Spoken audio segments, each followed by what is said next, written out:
Bonjour les commandantes. Waouh, bonne année, bonne année.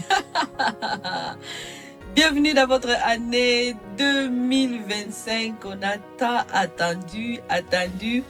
Et là, Dieu vient de nous faire grâce. Donc, si tu es en train de visualiser cette vidéo, c'est parce que toi et moi, on se retrouve en 2025.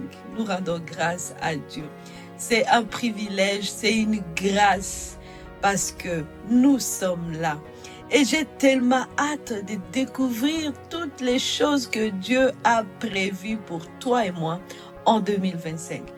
J'ai hâte d'attendre des témoignages de ce que Dieu aura fait pour toi cette année. Et tu sais quoi? Moi, quand je pense à 2025, je dis, Seigneur Dieu, 2025, c'est une nouvelle page. C'est une nouvelle page qui vient de se fêter, de s'ouvrir, une nouvelle porte. Et il y a des opportunités. Et je hâte de vivre chacune de ces opportunités, de saisir toutes les opportunités que Dieu a déjà prévues pour moi, pour toi, en cette année. Et tu sais, je voulais faire vraiment ce spécial bonne année 2025 parce qu'il y a des choses que je j'aimerais te rappeler pour t'aider à réussir ton année. Alors, avant de continuer, laisse-moi te rappeler ceci. Si tu ne commandes pas ton année 2025, quelqu'un d'autre va le faire à ta place et tu ne vas pas aimer le résultat. Comment ta journée commence tout de suite avec Merveille Maliro, Kaliki.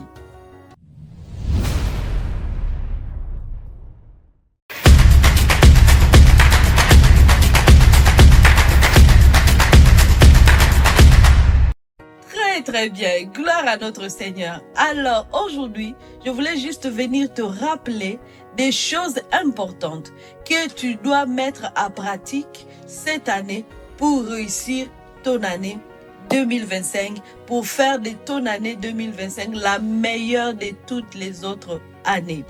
Déjà, laisse-moi te dire que Dieu veut que tu réussisses l'année. On est toujours excité, toujours à l'enthousiasme, on est enthousiasmé de dire yes, c'est la nouvelle année, yes, c'est là. Mais l'année à soi n'a pas un problème. Et l'année à soi ne change rien si nous, on ne prend pas de nouvelles mesures qu'on va adopter pour justement avoir des bons résultats. Il y a mon pasteur qui a toujours dit, si pas de changement, pas de changement. Alors, c'est une année où je sais que tu as tellement de résolutions. Et ça tombe bien, j'ai fait un agenda sur mesure pour toi dans lequel tu peux retrouver les pages sur lesquelles tu vas écrire toutes tes résolutions de l'année 2025, ta vision à 2025. Donc, si tu ne l'as pas, tu ne t'as pas encore procuré cet agenda qui est aussi un journal, les deux ensemble, ça va t'aider à être vraiment dans le cours, à être vraiment focusé sur les choses de Dieu, le programme de Dieu. Donc, tu peux t'en procurer à partir de maintenant sur Amazon et ça arrive à toi, chez toi juste dans 2 jours comme ça. Donc, vas-y, procure-toi cela. Alors, les choses qui vont t'aider à réussir ton année 2025, étant que commandante, tu dois déjà savoir que tu es justement une commandante. Tu es au front. Tu n'es pas là pour subir l'année 2025, mais tu es là pour commander l'année 2025. Ça, c'est la première chose. Donc, c'est de rappeler de l'autorité que Jésus t'a donnée et exercer cette autorité. Et la deuxième chose que tu vas faire en 2025, sois une femme remplie de la parole de Dieu, qui médite la parole de Dieu, amoureuse de la parole de Dieu. Josué chapitre 1 verset 8, il dit que ce livre de la loi ne s'éloigne pas loin de toi, médite-la jour et nuit. C'est alors que tu réussiras dans tes entreprises, c'est alors que tu auras du succès. C'est la formule de la réussite de ton année 2025. Lis la parole de Dieu. Lis la parole de Dieu. Médite la parole de Dieu. Vis la parole de Dieu. Et la troisième chose, associe la parole de Dieu aux actions. il ne suffit pas juste de lire et de t'arrêter. Il suffit aussi, tu dois continuer le processus où tu vas aller associer la parole à tes actions. Je parle de quelle action? Des actions quotidiennes, des programmes de la vie au quotidien.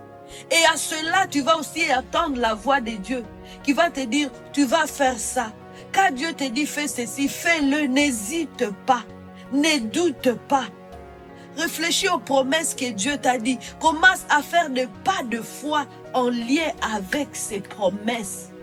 Parce que si tu ne associes pas la parole avec les actions, eh bien, tu n'auras pas le résultat. Tu peux avoir l'image de ce que tu souhaites, mais cette image, pour la faire sortir de ta tête, ça va te prendre des actions un par un, chaque jour, dans la constance. Voilà. Donc, on entre toujours dans une année avec des images qu'on veut avoir. Mais quand il s'agit maintenant d'aller sortir nos images de la tête, ça ne sort pas. Où est le problème? On ne médite pas la parole et on n'associe pas les actions à la parole. Voilà. Et cela va te demander à être une femme intentionnelle. Des fois, ça ne te tente pas de prier. Moi, là, il y a des moments, ça ne me tente pas de me réveiller trop tôt le matin pour prier. C'est compliqué. Ma chair veut rester dans mon lit couverte. Hey! Mais même si ça ne me tente pas, je m'efforce, je me fais violence, je descends et je vais m'agenouiller. Je dis, Père, merci pour aujourd'hui. Même si c'est à quelle heure, je dis, Seigneur, je te remercie. Donc j'ai cette intention. Je ne me laisse pas conduire par ce que je ressens, mais je me laisse conduire par ce que j'aime, dans la chose dans laquelle je me suis engagée. Je veux un bon résultat. Je veux réussir dans tel domaine. Je veux accomplir telle chose. C'est pas tous les jours que tu dis, oh yes, je vais aller faire ceci. Mais tu vas le faire. Que tu n'aimes, que tu ne te sens pas pour le faire, fais-le quand même. Lorsque tu entres dans la présence de Dieu, sois cette femme de prière. Ça aussi c'est important, je viens de parler de ça dans un exemple. Sois une femme de prière. Une femme de prière, c'est celle-là qui sait que je ne peux pas fonctionner sans savoir ce que Dieu pense. C'est dans la prière que tu vas aller entendre la voix de Dieu. Tu vas aller recevoir des directives. Tu vas aller te connecté à ton royaume, parce que sur terre tu es une ambassadrice, tu es une commandante sous les ordres de son commandant suprême qui est Jésus-Christ. Dans la prière, tu entres dans ta chambre secrète, c'est là où tu reçois des instructions.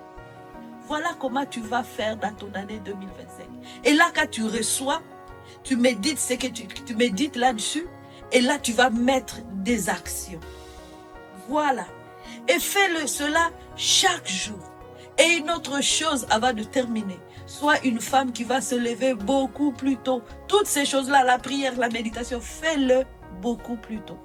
Réveille-toi à 5 heures. Réveille-toi à 4 heures. Ou réveille-toi à 3 heures. Là, tu dis, merveille, laisse-moi tranquille. Vous savez, je rencontre des femmes, je parle aux femmes, elles me posent beaucoup de questions, je les aide aussi dans leur cheminement. Mais souvent on dit, la journée je ne me sens pas bien, je suis fatiguée, je n'ai pas vu ceci, je ne vois pas les résultats. Je dis, tu te réveilles à quelle heure? Et puis la personne va me dire, je me réveille directement, je vais au travail. Je dis, il y a un problème quelque part. Parce que tu vas au travail sans avoir pris le temps de te connecter. Nous sommes des êtres spirituels. Nous sommes des êtres spirituels et le moteur de notre vie est spirituel. Donc avant de commencer ma journée, je dois d'abord aller me connecter à une énergie spirituelle. Et cette énergie spirituelle, c'est Dieu lui-même. Et comme dans la journée, nous avons beaucoup de programmes. Moi, par exemple, mes enfants doivent aller à l'école.